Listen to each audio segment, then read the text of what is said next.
Magbuhat ta og sinuglaw.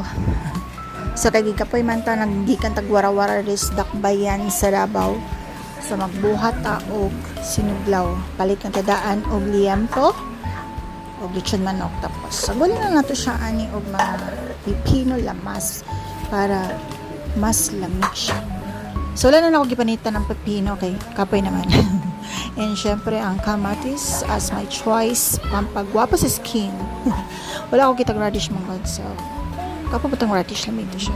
So kanilang ako mga lamas ng pang sagol, timplahan, natans, and syempre ang tuyo o ang suka lalagyan na siya bida sarap sa atong sinuglaw.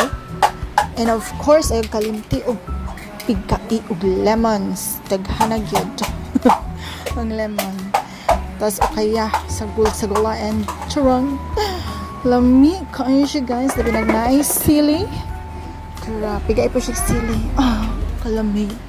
So ano siya tong sudan karon, diba? Mother's Day special sinuglaw o lechon manok. Lami kayo samot nagparisa ni siya bugnaw nga red horse. Char dili bugnaw nga coke. Enjoy.